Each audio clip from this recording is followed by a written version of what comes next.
Eyes and ears do not deceive you. I am actually posting a new episode.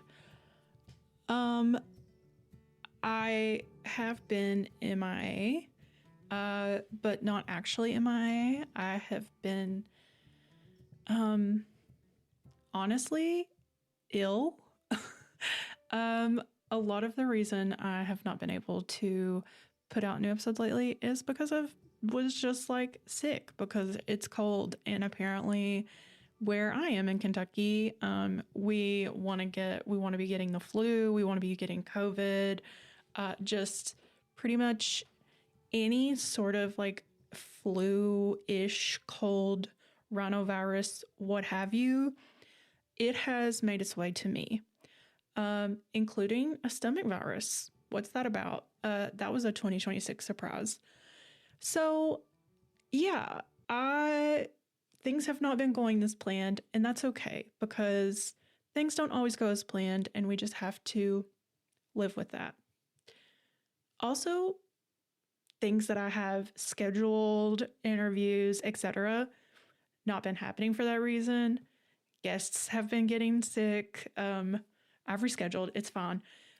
But it's like the universe was just like, it's not happening for you. And maybe it was forcing me to take a little bit of a break and come with renewed eyes and vision and what have you. I have no idea. I have been unfortunately also keeping up with the news, and if anything will break your spirit right now, it is the state of this country that we're all living in, trying to survive in. I don't even know how to fully, I don't know how to talk about it, really. I don't know how to talk about it other than like, it's abhorrent that we have masked people on the streets, kidnapping children, kidnapping people, kidnapping anyone. I am just like exhausted. It's unbelievable where we are, and I have felt a lot of grief. Like I'm sure many of you have.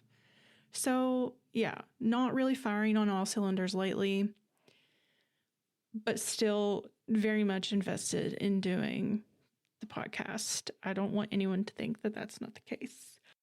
So I have some interviews that just to be upfront, I do not have any like new episodes currently recorded because of illness, because of, we're also getting a massive snowstorm that's going to bring like 18 inches of snow apparently to my house, and possibly ice. We'll see, not that kind of ice, but like the actual ice that causes your power to go out.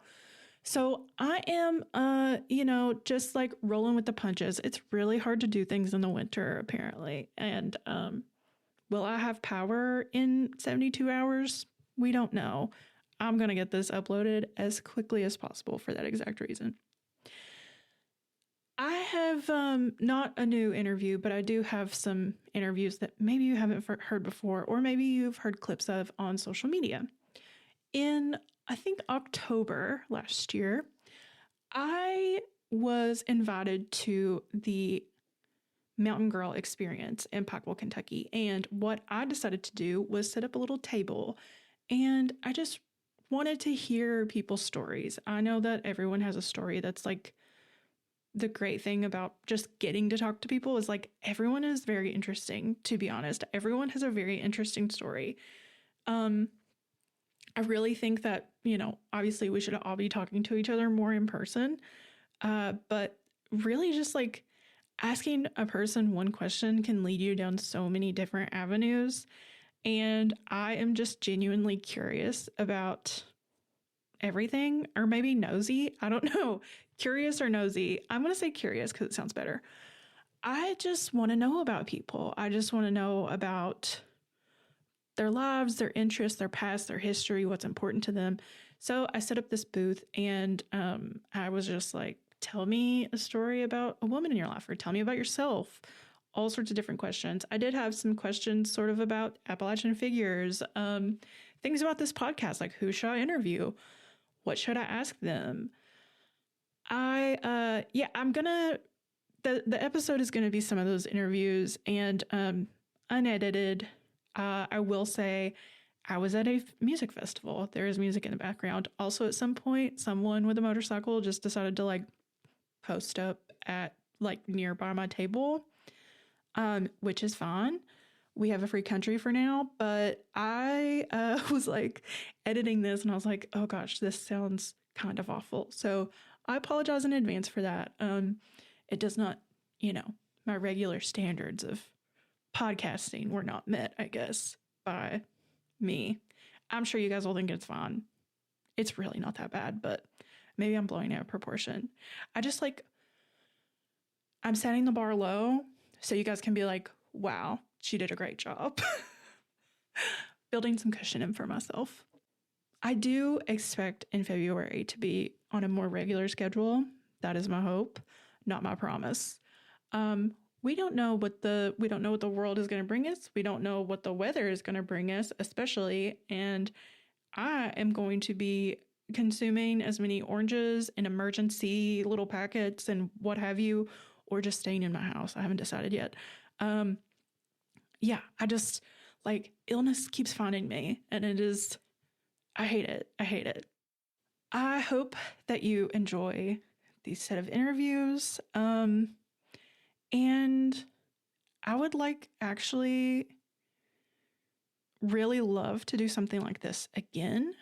So if you know a place I should set up or have any ideas about how I could do something like this again in the future, please hit me up. I have Instagram. I have,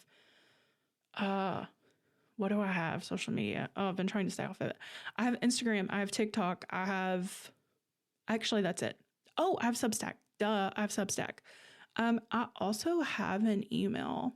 It is mountainlaurelspod@gmail.com. And you can write me there with any sort of ideas you might have about where I could do my next little pop-up interviews. They're so fun. And there's some genuinely hilarious stories in here that I've been thinking about since I talked to these wonderful, wonderful ladies. So I really, really hope you enjoy. And here is to better things moving forward. Please, Lord.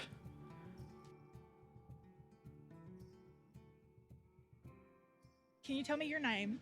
My name is Katina Justice. Okay, and Katina, can you tell me a little bit about pageantry in Eastern Kentucky? Oh, when I was growing up, pageantry in Eastern Kentucky was a whole tradition. We had a huge Miss Kentucky preliminary pageant here in Pikeville, Miss East Kentucky, and girls from all across the state would come and compete. And we had several local girls who over the years won the title of Miss Kentucky, and they were able to go on and compete at Miss America. And it was like a little girl's dream at that time because it was so popular. We used to have parades with our homecoming queens in the parades, and seeing someone in a crown and a big dress, it made everything seem so special. But then when I actually got to the age that I could compete, I realized that it was a lot of work. I bet. Miss Kentucky, especially the Miss America system, because it is a scholarship system, you're expected to have academics under your belt and have big goals for what you want to use that scholarship money for. They ask you to have an initiative that you would like to champion throughout the year, and I've been inspired by different women over the years, and they've gone on to do big things. One person that I actually competed against was Heather French Henry, who went on to win Miss America in 1999. She was from Maysville. Okay. I competed in Lexington with her because there are preliminary pageants for Miss Kentucky all across the state. And I met her at Miss Lexington. She didn't win the year that she was Miss Lexington, but that's when I met her. And I had never met anyone more passionate about their platform than she was because her dad was a veteran. Yeah. She was about veterans, homeless veterans, and medical care for veterans. And, she's gone on to hold a government office in Veterans Wow. Affairs. She was married to the lieutenant governor. I mean, it landed her in a perfect position to do what she was meant to do. You meet just women that you are so impressed with and you stay in touch with. And then there's the talent portion of it. So you kind of have to be performative. What was your advocacy about whenever you were going through the pageant system? When I was young, my advocacy was CODA, Kentucky Organ Donation, because I had an aunt who was a diabetic and was in need of an organ transplant at the time. And I didn't become an autism advocate until many, many years later when I began to compete as a married woman in the Mrs. Kentucky America system. I didn't even know that existed. It does. We are probably more serious about it than some of the younger girls can be. But my son was diagnosed when he was 3, and that was something that I was passionate about. And when you compete and you meet women from across the state, you kind of share your stories and the things that you're involved with and your volunteer work, and it gives you an opportunity to talk to the judges about that kind of work. Yeah. And the judges that you meet are from anywhere and everywhere, all walks of life, not just around pageantry. Some of them are in civil service, some of them are in the medical field. You meet people from everywhere. I have competed for 30 years on and off. Wow. As a college student, and then as a married woman, I've not really lost the bug for it. So what's your talent when you compete? Do you still, what's your talent in the past, and do you still do it with Mrs.? I competed as a singer because as a college student, I didn't have a piano to practice on in my dorm room. Oh, wow. So I didn't take lessons, and I didn't have access to, a piano teacher in college. I had played growing up. Yeah. So, but your voice you can practice anywhere. So I sang as my talent in college against some people who went on to become professional singers. I mean, Who was the biggest name?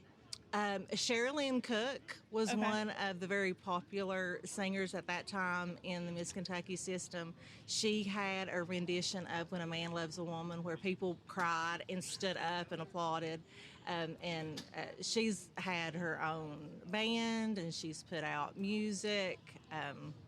She was always so impressive, and she went on to win Miss Kentucky and go to Miss America, and she was at least top 5. That's when she was at amazing, Miss yeah. America. And she's from the London, Kentucky area, yeah. I think. Miss America, Heather French Henry sang. She was a singer. So That's not really surprising to me that singing would be like the biggest talent coming from Kentucky. yeah, I will tell you what our most popular talent was. Dawn Mullins from right here. I think she was from Phelps. Okay. I hope I'm getting that right. I get my history right.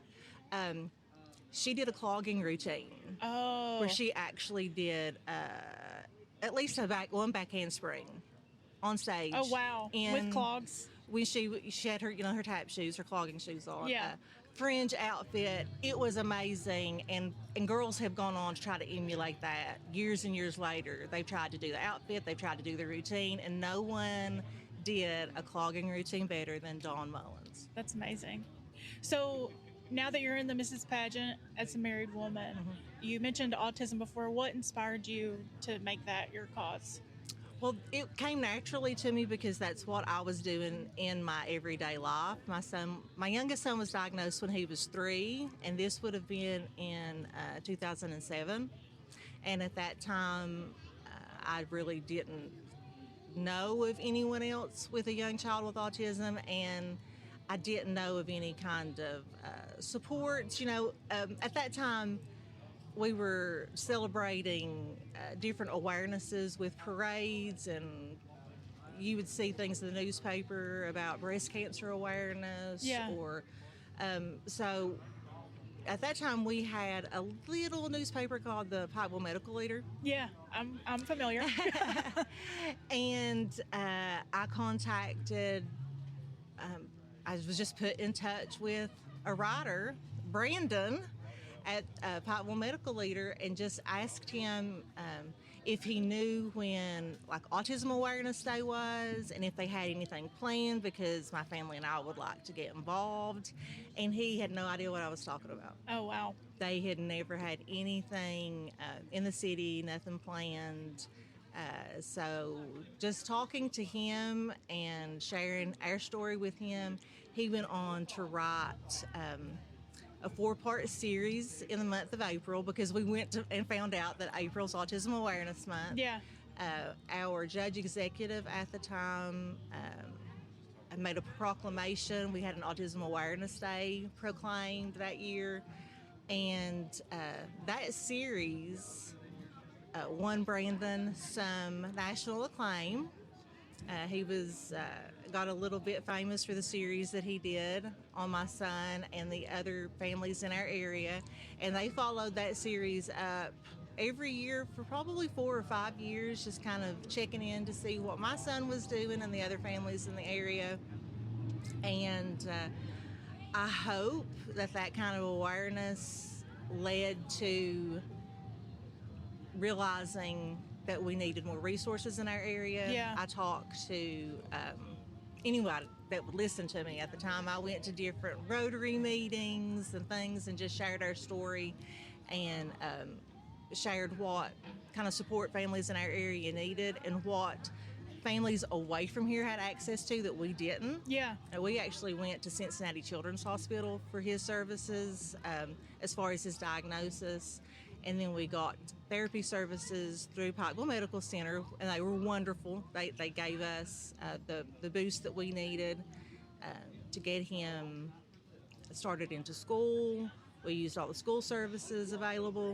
And now, all these many years later, we have the Appalachian Valley Autism Center here at Pikeville Medical Center, Yeah. Where families can get diagnosis and treatment. And that is access to something that I would have loved for Blake. Yeah. And I think it's really making a huge difference in the lives of the families close to home. So when was the last time you competed in a pageant? I competed in a national pageant in July, and I won. Oh, wow. Okay. What's your official title now? My official title is USA Ambassador Mrs. 2025. And I competed from women all across the country. The only stipulation for this division was you had to be married, so it was 18 to however old. Yeah. And there were some very impressive women in this division. It was a large division. I think we had 14 contestants. Large for a Mrs. division. And I get to travel across the country and make appearances. I was in Tampa last month at the Big Brothers Big Sisters charity auction because that's our national charity that we raise money for. There's different state pageants that I'll get to attend. I get to go to New York Fashion Week in February. That's That'll exciting. be fun. Yeah. Different modeling opportunities for our sponsors, and then I have a page on Facebook dedicated to the appearances that I make and just little things that I like to share about pageantry and about my family and the pageant system, encouraging girls to choose this system Yeah. when they want to compete, because I think it's a really a valuable, worthwhile system to be a part of, just because of how they treat their contestants, and their mission is success through leadership, integrity, confidence, and commitment. And I think that's a great message for girls to be brought up with. Well, if you want to tell people where they can find you on social media. I am on Instagram as East KY Queen. And I'm on Facebook. You can contact me at Katina Justice or Mrs. USA Ambassador. Thank you so much. Thank you. Hi, my name is Chloe Hall. I am from Wheelwright, Kentucky, but right now I'm living here in Pikeville for college. Okay, so who do you want to tell me about today? I want to talk about my great-grandmother, LaVon Bailey, and her sister, Holleen Hall. Well, my mama, she was the baby of all her siblings. She had 3 sisters and a brother. There was Mildred, Holleen, Venice, and her brother was named Cornelius. All interesting names, I know. Their mommy, Cora, died when they were really young, and their daddy was real wayward, and he'd run around with a whole bunch of different women. But one woman that really hung around, her name was Lily. And Lily, she was not that nice a woman. And when my mama was pregnant with my Nana's sister, she was out at a grocery store that her and my great-grandfather ran together. You know, she was sweeping and doing and stuff, and Lily rolled by, hollered out that my mama was a 2-bit fat whore. My God, what year was this? Oh, Lord, 50s, 60s. Okay. You know, my mama was pregnant. Well, Lily had no idea that my mama's sister, Holleen, was in the store. And, you know, my mom was the baby. Holleen was real defensive of her. And this grocery store is where, you know, my grandpa, his mother worked there too. She was at the butcher counter. Well, Holleen walked in there, didn't say a word. Well, she took the cleaver that Mama Mary was using right out of Mama Mary's hand. And well, it took, I think Grandpa like weaseled the knife, weaseled the big cleaver out of Holleen's hand, because Holleen was about to go chasing after Lily with this cleaver. And another story, Mama still pregnant. I don't know if she's pregnant with my Nana or one of her sisters, but she, well, their father, John M., he usually was about sober as a preacher, but he'd get one sip and he'd stay on a bender for weeks.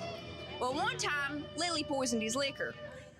Well, Lily brought him back from the hospital, and they heard Mama and Holleen, and I guess Holleen's feller and their nephew Charles, which Mama kind of had as a brother because their older sister Mildred had him real young. But like he was raised with them, so he was basically a brother.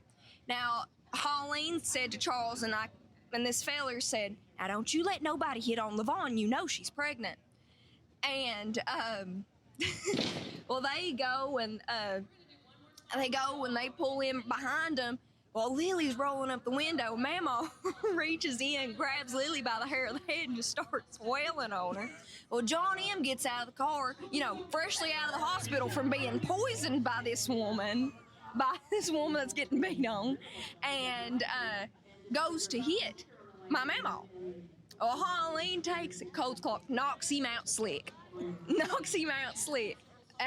mama passed here recently on October 1st. I'm sorry. Yeah. And that was always my favorite story to hear of her and her sister. See, I never met Holleen. Holleen, she died way before I was born. And their other sister, Venice, died when I was a real little girl. And actually done an assignment for my college here recently about a documentary about my mama and her sisters.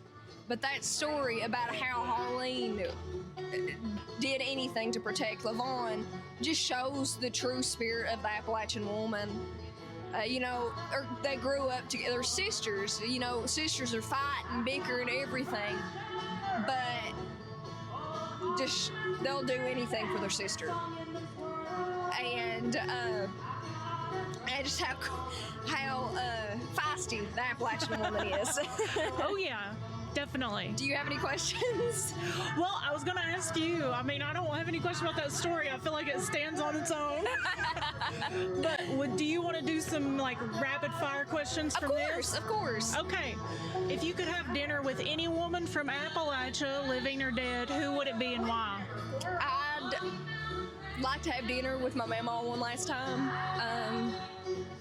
I'd like to have dinner with Holleen and Venice and see how much they put away them green beans. Because Venice loved her green beans. And, you know, they lived in Michigan. And her husband, Paul Nidifer was his name. He wouldn't let her use lard, nothing. Had made her use canola oil and no salt. And then he'd get mad because they didn't taste like Levon's green beans. And they all three took that to their graves about that. And I'd love to have dinner with Mama and her sisters, because the stories I've heard about them, you know, Venice, she was more reserved and quieter than Holleen and Mama, but you know, I see a lot of just the stories I've heard of them. I see a lot of myself in Holleen, and I would love to have had the chance to have met her. You start talking about food, so I'm going to ask, what's the best recipe that has been passed down to you? Oh. And you don't have to tell us the recipe. Oh, God. Has to be my mama's cranberry salad she'd make every Christmas. Oh, gosh, it's so good. And my ex could never eat it because he was allergic to nuts. But, you know, and my boyfriend now, he's a picky eater, but he loves it. Loves it. That's a good song. Yeah. Are you a reader? Oh, absolutely. Okay, if you could recommend one book written by a woman from Appalachia, what would it be and why? Oh, I don't know. Well, she's not technically from Appalachia, but her name was Jeannie Walls, I think, and she wrote the book Glass Castle. But she lived in West Virginia for a long time growing up, and it tells a story about like how she struggled in life as a child and the abuse she faced as a child, and it is such a good story. Like, I've seen it have been compared to Mommy Dearest, the story about Joan Crawford's daughter, but it is from a place of healing instead of the place of rage that Mommy Dearest was from. Yeah. But it is a really good book. I read it, and I was assigned to read it, bits and pieces of it in high school, and I went out and bought the full book. And they're like, and I remember the teacher told me, honey, you ain't got to watch the movie about it. You've done read the book. Are you a Dolly or a Loretta person? I'm actually kin to Loretta Lynn. Okay. It's on my mommy's side. Loretta's mother and somebody on my mommy's side were sisters. Like great grandmother or something like that. But as much as I love Loretta, I'm a Dolly girl. You're a Dolly girl. I'm a Dolly girl. So if you could only listen to one Dolly Parton song for the rest of your life, what would it be? Okay, so I know this is kind of underground, but it's called These Old Bones. And it's a storytelling song about, it's from the perspective of this girl, and she always has heard this story about this fortune teller that throws bones, which is a very, it is a practice that has been used for millennia over several different cultures and practices, that they throw bones to tell the future. And it turns out that this woman, the girl in the song, she's got a draw to go to this woman. She finds out that she's this woman's daughter. Oh, wow. And that the bones, they're just for show. That it's a gift, and that girl has that gift, and she inherits everything of this old woman's. And I have like this whole like connecting web of songs that end up into this, telling the story of this song. But These Old Bones, I really like that song. I would listen to that song for the rest of my life. I love that. That's beautiful. Okay, if you could recommend a guest that I should have on the podcast, who would it be and why? Oh, Oh, I don't know. And it doesn't have to be a woman. It's just somebody I should talk to about Appalachian women or whatever. Like I've had Silas House on the podcast, so like Honestly, a lot of people I know, they're not really podcasty people. it also doesn't have to be anybody you know. It could just be. I'd like to hear Chris Stapleton talk because he's giving back. No, actually, Tyler Childers. I want to hear Tyler Childers. Talk about whoever. Yeah. Because I heard a rumor that his song, what is it, Feathered Indians, was about a woman that taught at my high school. And we have been trying for years, like people I went to high school with, trying to figure out which teacher that song was about. And I have my own personal opinions about who it is, but I don't know. I don't know who it could have been. You want to know the answer? I really to that. want to know because I've always heard a rumor that it was about a woman that taught at my high school. You mentioned. I'm gonna ask you about yourself, if that's okay. Yeah. You mentioned being a student, and you mentioned making a documentary. So is this like what's your aspiration? A film and media arts major. Okay. And it was this 8-week class called digital film. And it was ending in my final, we had to make a documentary. We do Horror Fest up at UPike all the time, and I always excel in that. But the documentary, I didn't really know what to do, but I knew my mama, she didn't have long for the world. So I knew I wanted to do it about her and her sisters. But October 1st, I decided would be the perfect day because I didn't have practice for the Lightning Thief of Percy Jackson musical, which I'm in. And I just had one class that day, so I figured I'd go after class and I'd go film, interview my Nana and her sister, Paula. And, got the call 6:48 that morning that Mama had passed away. Well, I pushed it back a week. And I recorded the next week. I just interviewed my Nana because Paula was still kind of raw, kind of sore about it all. And I didn't change the settings on the camera. And the entire thing was recorded with no audio. So I go to edit it that next week, realized that. I go that day, I'd left my SD card at the school, and I noticed that when I had pressed play to interview my Nana, and I had to go to the dollar store, the old DG, and get an SD card. Because didn't even know they had them there. No, neither did I. But it was a last ditch attempt because I needed to finish that assignment because it was due that week. Yeah. And I spent 8 hours editing it. The system, Adobe Premiere Pro had crashed and everything. It's just that assignment did not want done, but I did it anyway. And I could have submitted it for a film festival, but I seen it more as my Tortured Poets department. I'm a Taylor Swift fan too. I seen it more as my Tortured Poets department. It was a thing for home, for me. Yeah. But the professor's like, you've had a million technical difficulties and I'm surprised you got it in. So what do you want to do with your media degree?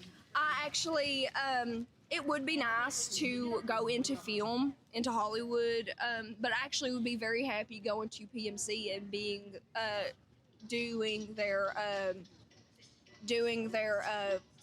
what's the word? Being a director of their commercials and stuff. I think that would be very fun. That's cool. That's awesome. Well, thank you for doing this. Yeah, I know I yapped on forever. No. This is great. I was adopted as an Appalachian. I was adopted into the Appalachian woman family. So, what's your name? Anna Ross. Anna Ross. Yes. Okay, so you said you told me you already have somebody you want to talk about. Absolutely. So tell me. Okay, my friend Sarah Bowling. She is from Pikeville. She grew up here. She is a story of redemption if ever there was one. Yeah. She ran the hills wild. was a crazy thing. I won't say anymore because it's her story. And then she got into recovery, and she then went back to school, got her degree, has been working for the people of Appalachia since then. Came back, moved back to Kentucky to take care of her grandfather, like really take care of him in his last days, Yeah. which was incredibly inspiring. I'm sure it did not feel that way, but she was amazing. Because she just felt like it was right. And so like since this, changeover in her life to like living with a clear head and a clear mind, her heart has guided her constantly back to Pikeville, back to Appalachia, back to doing all that she can for the people here. When Whitesburg was flooded, she was boots on the ground there, first with Angie Hatton, when both of them were there, just spending their own money and bringing whatever they could. And yeah, she just is the kind of person who will just kind of like quietly do the right thing. Yeah. Which is awesome. And doesn't ever like, she has a lot of privilege in her life that she is aware of, that she continuously cycles on to other people, if that makes sense. Yeah. So it's kind of like taking her own privilege and using it for the benefit of others. Yeah. Which is easy to say and not easy to do, but she really does it. And we like to go camping together. And so that is my favorite thing, is that we have been on top of a mountain in the Red River Gorge, and like she's out there, I'm sitting on the edge of the cliff enjoying the sights, and she's flat-foot dancing on the edge of the cliff. And she just lives so out loud, so wild, so free, but like with a real heart for service to other people. Yeah. So I think she's just amazing. So how did you meet? Oh, that's a good question. We met through mutual friends, like, I think it's been about 10 years now, roughly. And as it turns out, we liked a lot of the same music. She liked all the local stuff. I was like, yes, of course, Wayne Graham is one of my favorites. Oh. I just want to point that out. That was not paid to say that. No. She was not. I was not paid. But it's so good. They're so good. 1% juice. Anyway, sorry. I could go off on a tangent. But we found that we love the same kind of music. So we started doing music stuff together. And then I realized she's a mountain girl. So like we were doing hikes and stuff, but I'm more of an ambler. Yeah. Or like a meanderer. Yeah. And so we decided one time, I was like, hey, do you want to camp? She was like, yes, I love camping. And then we ended up shifting ourselves to just hammock camping alone, and we like to go way out where nobody is and hammock camp together. It is the best thing to have a friend like her, because I can go to bed at like 7:30. Yeah. And no one cares.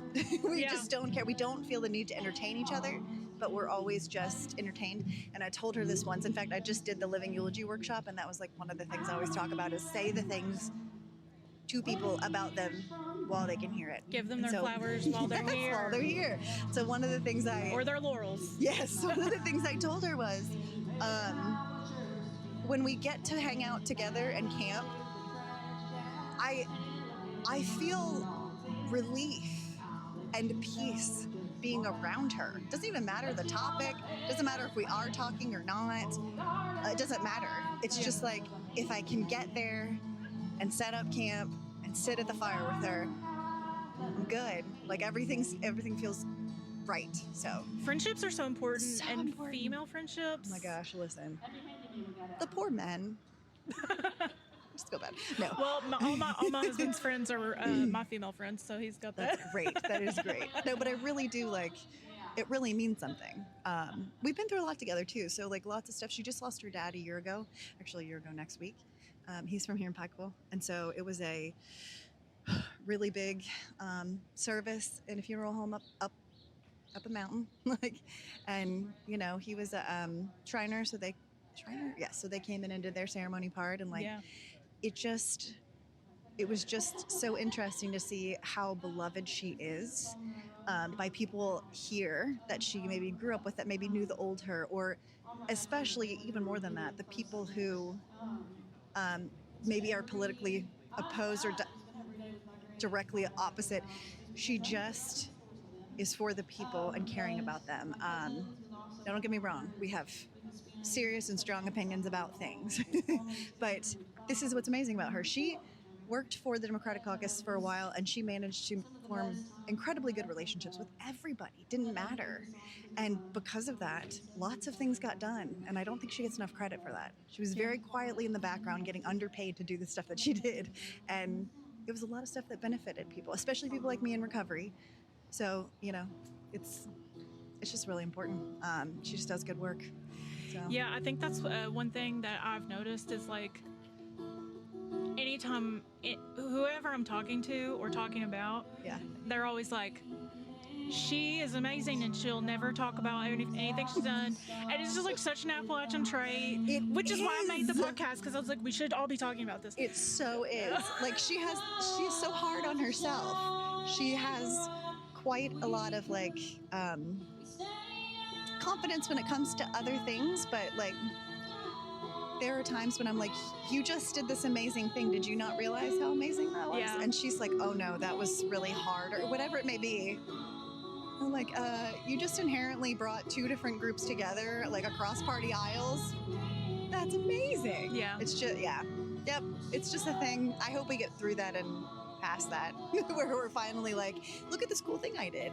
We're getting better at it. I think too, the age thing, as we all get older, so much easier to be like, I do this thing really well. And so one of the things I always tell her is like, her gift is relationships. She just does them so well and puts a lot of work into it, right? But like, she remembers everybody. She remembers things. I mean, she's just, and genuine. So I love it. I love her. So she's one of my favorites. Well, she's lucky to have a friend that will talk about her. Oh, she's going to hate this. She's really mushy inside, but she's kind of like a little tough. I mean, you have to be. She grew up here in the mountains. She's a tough gal. Yeah. But like also finally getting to be the like mushy girl too. Yeah. I think that's what I liked when I first met her. I was like, oh, you're secretly soft inside. But also she has my back in a fight. I mean, I definitely want her. Yeah, she'd do some damage if I needed her to. but she really is just a mush. And especially again, like for the people of Eastern Kentucky, for Pikeville especially, I feel like she's constantly coming back and always trying to give back in some way here. So it just, I mean, she would hate this. She's going to hear it probably and hate it. I don't care. I love her. No, that's great. Are you good to answer some of these like fun questions too? Yeah. Okay. Well, you said you like music, so let's go. Who is your favorite Appalachian female artist? Oh, that's an impossible thing to even. Well, I'll tell you right now, I'm super looking forward to Kelsey Walden. I don't know how far Appalachia goes to the Western Kentucky, but I count her. I don't care. Coletown Dixie's killing it right now. Oh, it is impossible. I will say Chelsea Nolan is one of my most favorite, hands down. She's gonna play too. I'm only thinking of people that are on the bill. No, but she's so fun and so good. Under the radar, kind of. Yeah. And I keep thinking, gosh, more people need to see. I just think more people need to hear the music coming out of Appalachia, especially the women. Yes. Women's music. Absolutely. I mean, we have plenty of men, and that is great, and they're killing it. But come on, we got some ladies that can kick ass, kick booty. So. You can curse, it's fine. Okay, good. I've been trying not to this whole time, and I was like, can I say kick ass? You can curse. So, yeah. Okay, are you... No, I'm not asking you to make a choice between the two. Okay. But do you lean more Loretta Lynn, Dolly Parton? I lean more Dolly, but only because I came to Loretta Lynn late in life. Okay. So, because I'm not native Kentuckian. Yeah. So I was like, who is this crazy, awesome voice I'm hearing? So Dolly, though, how can we even talk about... yeah. It's hard because I want Dolly to like rule the world. She could be queen of the universe, and I think everyone would be happy and fed. I think she is queen of the universe. We just haven't recognized it yet. The planet would be breathing. I mean, it'd just be all these amazing things. But anyway, yeah. Well, okay. So you can only listen to one Dolly Parton song for the rest of your life. What's the song? Couldn't even tell you names of songs. I'm really bad about that too. I don't know. I am partial to her younger versions of Jolene. I love that. Yeah. When it's like super fast, but I have no idea about names of songs. I feel that. But all of them. And I love that she still does stuff. I know that she was recently sick, but like, it's pretty cool that she's trucking right along. And also the fact that there was a hint that Dolly Parton might not be well. That she might not be 100%. And we blew Everyone up. lost their minds. We were like, wait, no, we've seen enough this year. I think in the span of 48 hours, I saw more Save Dolly posts than I've ever seen. And I was like, what happened to Dolly? Yeah. Nothing. She just got a little sick. And then I don't her even sister know. Frida was like, Bless I'm her. praying at night. And I was Bless like, her. oh, Lord. And then her other sister's like, she's got kidney stones. And I'm like, this is the most Appalachian thing. It'd be so funny though You if got it was one like, sister out there calling the prayer Yes, chains. You got the other yes. one's like, honey, you just got kidney okay, stones. but this is how the women do it.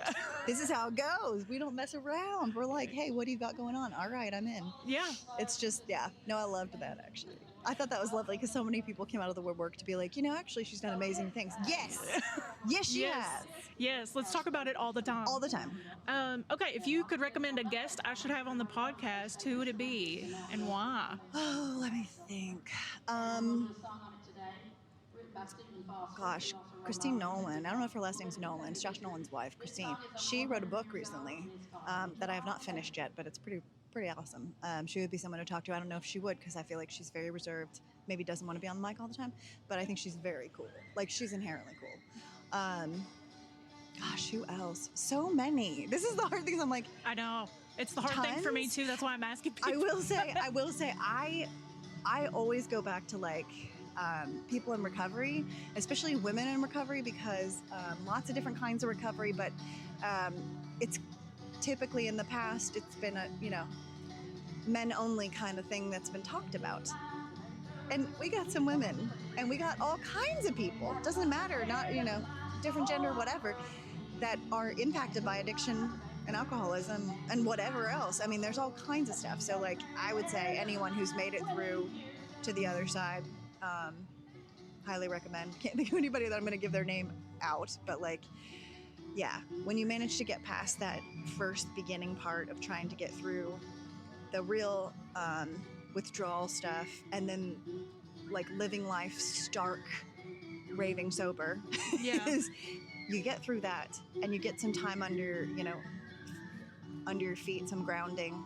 And then I have only ever seen women go out then and do amazing things. Yes.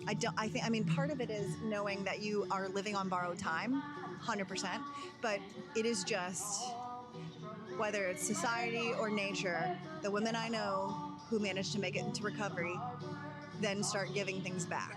Constant reciprocation of the gift they got given, however that got, and they just try to give it back. So I'd say anybody you can find in recovery that's a woman, and people need to hear that too. Yeah. That it does not matter if you're a housewife. We all know, because this is what happened, right? It's touched everybody. At this point. And it's not, you don't have to hide it. I know that's like of course the nature is to hide it, but secrets are deadly. So when we talk about it more, it helps people want to come and talk about it and be like, hey, I might maybe have, it's not even that someone has to say I have a problem. It's just that if you can see someone else who's actively made a different choice and living a different way, and you want that, you know that there's someone out there who knows how to do that. Yeah. However that is, which doesn't matter to me. It's all a journey. So yeah, so I'd say someone in recovery, a lady in recovery. Well, thank you so much. Thank you for letting me talk about my This friend. is great. Can you give me your name? Yes, my name is Nick Lee. And where are you from? I'm from Wattsburg, Kentucky. All right, Nick. If you could have dinner with any woman from Appalachia, living or dead, who would it be and why? Oh man, any woman from Appalachia? Angie DeBoard, Ooh, why? Love Angie. because she's just so social and peaceful, and I don't know her very well, but like I want to have dinner with her. This is you reaching out to Angie and say, Yes. call me for dinner. Angie, hit me up. Okay. Nick, how important do you think Appalachian women are to the region's history? I think Appalachia would not exist without women. I don't think Appalachian men could exist without Appalachian women. Because we just be doing it all. We be raising the kids, we be cooking, we be cleaning, we be working. So I don't think. Yeah, I think Appalachian women make Appalachia what it is. Amen. What's your favorite Appalachian tradition? Ooh. Oh, I'm gonna think about this one. I don't know if it's a tradition, but I like to go berry picking. I haven't done it in a while, but used to. I would go on a 4-wheeler back in a hauler and just go and just find berries and stuff. It was a little bit suspicious sometimes, but it was a lot of fun. Is there any specific berry that you liked? Ooh, they're just like these little red berries. Like I call them raspberries. Some people call them wine berries. Different names, but it's just like a little red berry. Do you eat all the berries that you try? Yes, All the berries? I do. Just don't even.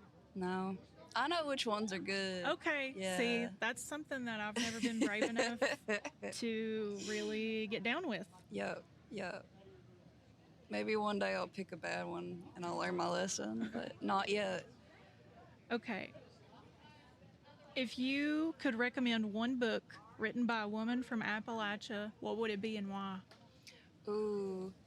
See, I haven't read it yet, but I'm looking forward to reading it, and it's Mandy's new book. Okay, yeah. Yeah, because she came and did an event at the studio, and I was like, man, I want to read that really bad, so. I've I read it. recommend It's that. great. Is it? Yes. I need to get it. Highly recommend Yep. Mandy Fugit Scheffel's book, Absolutely. The Nature of Pain. Do you cook? Do you like to cook? Very rarely. Is there a recipe that has been passed down to you that you enjoy, or is there like a food that you have that like, okay, what is it? I love blueberry banana bread that my mama makes, Oh, and yeah. she used to pick them straight off the bush and put them in there. It was amazing. So now I know where your berry picking Yeah. tendencies come Came from. from Mama Neva. Absolutely. All right, this will be your last question. Oh no. Who has been the most impactful woman in your life, and what did she do that left an impact? I think my mom is my most impactful person in my life, because she really supported me like through some really rough times, and she's a very strong lady. She cooked and cleaned and did odd jobs for years to help us, and like drove me to all the school events. And I did like a bunch of scholarship stuff. I had to get volunteer hours in. She was always driving me, so thanks, Tammy. Thank you so much. All right, can you give me your name, first and last? Melanie Turner. All right, Melanie, and you want to tell me a story about your grandmother? Yes, my grandmother, Maggie Patton. We're from Floyd County, Kentucky, and I live just next door to my grandparents. And she was a big influence on me for a lot of different things. She could cook, she could sew, she could do just about anything. She played the piano, she played a little bit of banjo. You know, she just done a little bit of everything, and it was just so inspiring to have somebody like that I could look up to. And she made sure that I got piano lessons as a child, and she always encouraged me, and and I always had a love of music, and then she just fostered that. Her and my other family members too, but she had played piano at our church, the Hughesville Church of Christ. She played some, and now I play there, and I've been there playing the piano for close to 30 years. Wow. So yeah, our family's been in that church for 6 generations, and I just think that's special to have the family and have that connection. It's so my husband's a musician, and it's like either the church or family or both is always sort of the inspiration. So I'm kind of curious too, like as a musician, as a female musician, especially in Appalachia, like, do you feel there's like such a legacy of especially female musicians? Like I think of Loretta Lynn, I think of Dolly Parton. Do you feel like that sort of I think there's like an energy, I guess is what I would Oh, yeah. describe it. Do you feel that when you're playing and Yes, stuff? that's a good way to describe it. You know, when I was a child, I've always loved bluegrass music. Uh, and when I was a child, I would listen to my daddy's, cassette tapes. He'd play them in the car. And I would imagine myself being on stage, but it was always with men because it was all those men bands, with the big hats and the suits. I was right there with them in my imagination. So, yeah, people like Loretta Lynn, she was a thrill because, she's from home, and to have her in such a position. So she was always our favorite at the house. And I can remember when the movie Coal Miner's Daughter came out, we were all excited. We got home from school, all excited, waiting for Daddy to get off work so we could all go see that movie together. And that was the only movie that I know of he ever went to see. But he was going to see Loretta. I've heard that multiple times from people. Okay. Like we didn't go to the movies, but we did go see Coal Miner's Daughter. Yes, yes. I love that. I love that. So, back to your grandmother. I don't know if you're a songwriter or anything, or if it's like mainly you're just singing stuff in church or doing covers or whatever. I'm curious, like, if she led you down any sort of path in that way. Yeah, because we would, as a child, we would make up little rhymes, which, in a sense are songs, and we would play the banjo with them and just making up little funny things. So, and that's what I did a lot, just little limericks or little funny things. Even all through my childhood, I was always doing stuff like that. But yeah, I've written some songs. I'm in the band Coal Town Dixie. We've been together for 16 years, and I have some original songs recorded. And I'm also a retired elementary teacher. Oh, wow. So some of my songs, a lot of them are like historical. I wrote a song about General Patton. This always interests me, and it's called Old Blood and Guts. So, and it's factual about him. I try to get the dates right and what happened and all this and that. And then we took a family vacation to Mammoth Cave, and the park ranger did a presentation on Floyd Collins. I was just fascinated by that. So I wrote a song called Buried Alive about the Floyd Collins story, and I try to make it factual as possible, with dates and all of that. So I don't know. And I've written another one about moonshining up where I live. So it's, I try to make it, some of them are really factual and some of them are just based loosely on facts. But yeah. I love that though, because it's like bringing in the history of the place. Yeah. So the place is really important in your music and songwriting. Mm-hmm. Is there anything else like you think of, like when you think of your grandmother? I'm sure she taught you like many things, but outside of music that really inspired you and still stays with you? She was so resourceful. She could make something out of nothing, get a piece of material. She didn't have to have a pattern. She could cut out a dress and make it. She would make pajamas for us. And same thing goes for my mother. She was just as good. I can remember standing in the kitchen watching her make gravy, when I was very young, and now I know how to make gravy now because I watched them. And I always had a good home-cooked meal on the table, and it's just stuff that we grew in the garden. That's funny because, like, I have that same memory of watching my mom make gravy, and I know how to make gravy, and nobody ever taught me, but I just watched it enough that it's, like, ingrained in my mind. Right, yeah, I would stand and watch, yeah. I would watch them sew, too. On food, is there any sort of, like, food that you associate with that feeling of home, like, or your grandmother or your mom or whatever, like any sort of like family recipe that's been passed down? You don't have to give me the recipe. I know that's like oh, I don't mind sharing recipes. If I got something good, I want to share it. But what comes to mind is fried potatoes. The way my granny would fry them, they would stay white. They were done, but they would stay almost white, and they were delicious. I do not know how she did it. I should have watched. I don't know how she did that, but yeah, fried potatoes. And then at home, Granny didn't do this so much, but at home, Daddy, when we would get new potatoes out of the garden, we would have new potatoes and green beans, and cornbread from the garden. And we would make what's called sugar taters. We would fry those potatoes and put like a cup of sugar on them and caramelize them potatoes in that sugar. Oh, it was so good. Sugar taters and green beans. That sounds delicious. Okay. Last question. Oh, actually, 2 more questions. Okay. One more. How important do you think Appalachian women are to the region's history? Very important. We are survivors. We have made our way amongst anything that could be thrown at us. We are survivors, and we are teachers, and we teach generation to generation. And I want to make sure that's been passed down. Yeah. How to do that. Okay. This is the last question. You can only listen to one Loretta Lynn song for the rest of your life. What's the song? Coal Miner's Daughter. That's great. Thank you so much. Thank you. This is great. Thank you. Jetty Thompson. Jetty Thompson, where are you from? Island Creek, Pikeville. Pikeville. All right. I'll just ask these kind of at random, if that's all right. What's your favorite Appalachian tradition?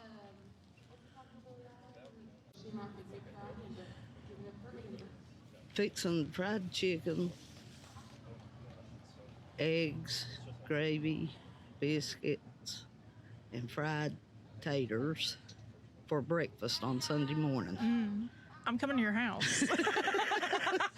My mom would do that. Yeah. Do you do that too, or? I do that too. I've done it for my family and for my grandkids. I think that's like one of the biggest things we learn that we don't even realize that we're learning when we're younger is how to cook. I was just talking to somebody earlier that I don't know how I learned how to make gravy, but I watched it happen so many times. It took me forever. That's what my mom said too. My sister and I got in the competition over who could make the best gravy, which I wasn't no competition at all. And my mother walked in the kitchen. She said, "I'll tell you who's the best," and she poured them in together and fixed it. That's great. So you've talked a lot about your mom. So like, I imagine I was going to ask who's been the most impactful woman in your life. I imagine it's been your mom. My mother. Yeah. And is she from Pikeville too? Yes. Well, she's not alive now, but yeah. What did she do that left an impact on you? she was strict. She didn't take no crap from nobody, that's for sure. She was strong. She was hardworking. She kept us all going. Yeah.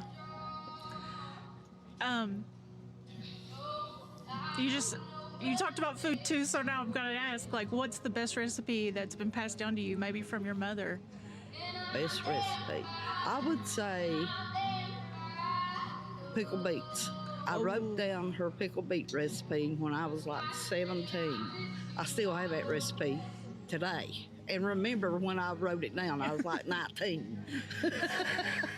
That's one of my favorite foods too. So there's something about pickled beets, and I've bought store-bought before, but it's not the same. It's not the same. All right, so let's see. What is it that you think makes women from Appalachia so special? They're hardworking, God-fearing. They demand respect. And they expect you to pull your weight.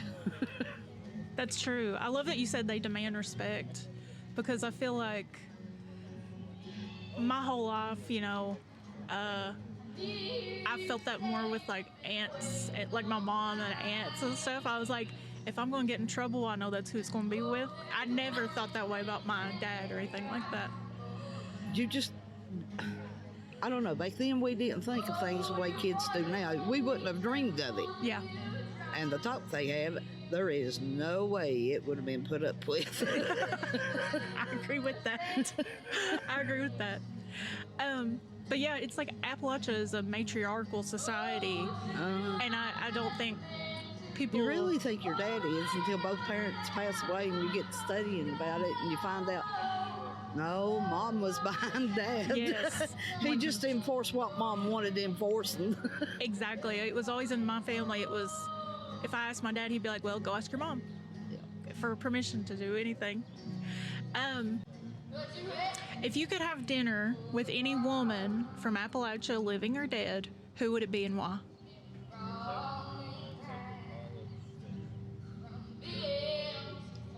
My Aunt Marm. Oh, tell me about her. Aunt Marm was a character. She was my mother's sister. She didn't take no crap from nobody, period. It didn't matter who you was. But the lady couldn't read or write. She taught herself to sew. She done anything she wanted to do. She was just a strong woman, and she was good to talk to. You could talk to her, and she didn't hold anything you done wrong against you.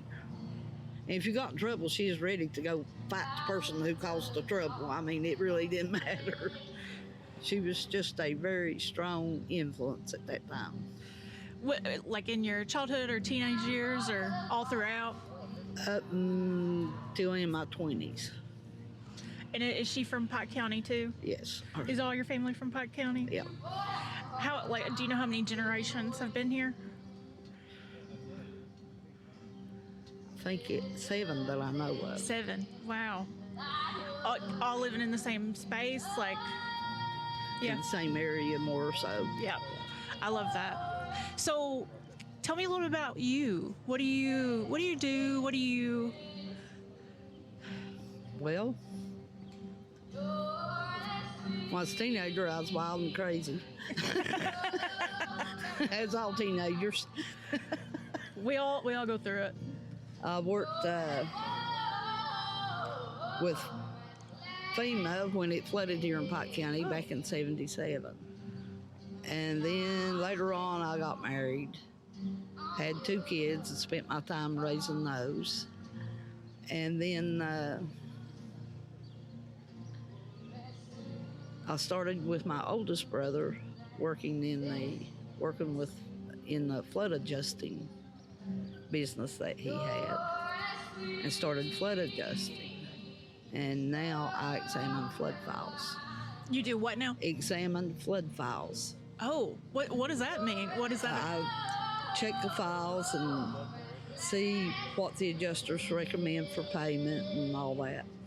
So I imagine since the most recent flood here, you've probably been very busy.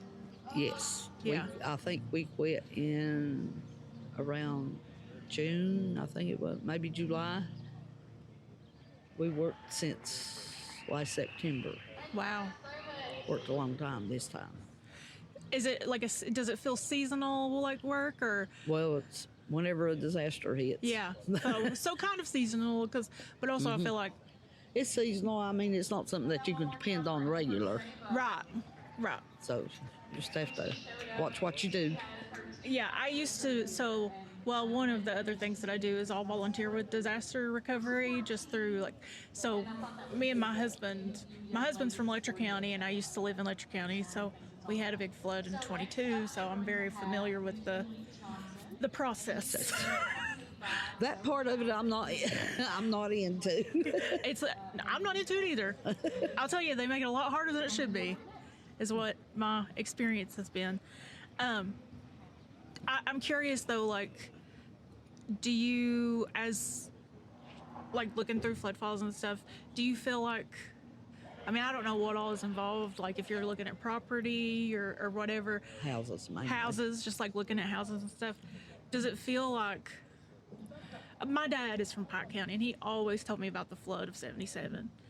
And flood of '77, we had just moved to our house and had just lived there 3 weeks. We moved from a hill that we would have had an ark had it flooded, had water got up that high in our old house. So you moved to the place on the hill right before the flood? No, we moved to the new place. Oh, okay. Right before the flood. Lived there 3 weeks. Now, we live about 100 feet up on a hill at the new house. Water like a foot getting in our house. That was the most water I'd ever seen in my life. What creek was it? Island Creek. Oh, wow. And we spent the night in a barn. We waded water to get to the barn. We thought the house was going to wash down the creek. And we had a cow. and Daddy had bought a old sow. She was pregnant. 2 or 3 days later, she had like 19 piglets. But we listened to that cow and that old sow all night. We slept on hay bales. In the barn? In the barn. That's wild. That's the memory, for sure. And then about 7 o'clock next morning, Daddy saw that the water was going down. We went back to the house. And I laid down on my bed and woke up around 9. Looked out the window, and there's 3 men going by on a rowboat. Oh my gosh. I couldn't believe it. That's like full, like shock. I had a similar experience when I lived in downtown Wattsburg, and it was like, you see people paddling down in canoes, and you're like, this is a road. This is or this was a park. Yeah. Yeah. But do you think like this is like a very interesting line of work, and also a very particular line of work in this region, I think, because we're so prone to flooding. Right. Because we got so much water, which I'm also thankful for. Like, I love to be by the water. But does it feel like it's happened more frequently, or is it the same? Like, what does it feel, or is it more dangerous? It seems like it happens more frequently, but not in the same area. Yeah. Different areas are being hit that it's never been hit before. Yeah. I don't know if you had to, like, if they redrew any flood maps around here, like after the latest flood. I don't. Yeah. I don't have anything. But that's the one thing that, like, I've heard a lot is like, you don't know where it's going to hit, so they're redrawing all these flood maps. But then they're like, in a year we're going to have to change it again. There's no need now. It just depends on whether good Lord sends water. Ain't nobody gonna figure that out. No, I don't think so either. I feel like we're trying to figure something out that it's beyond us. Exactly. It's beyond us. It's beyond us where it hits. So, is it something that you think about though? Just like in that line, that's one thing I'm like, I don't know if I could do that work. I'd be like thinking all the time, am I going to flood? I don't worry about it. There's no point in me worrying about something that I can't prevent. That's what people tell me too, and I still haven't figured it out. I haven't figured out how to not worry. It's just like going for a CT scan, and doctor says, well, you might have a brain tumor. Well, he don't know for sure, and I sure don't know for sure. So there's no point in worrying about it until after the results get back. 9 times out of 10, you've worried for nothing, because he's going to say, wasn't nothing there, we couldn't find anything. And you spent your past 6 weeks or whatever worrying about this scan coming up. Well, that's the same way with the flood. If it rains, it don't mean it's going to flood.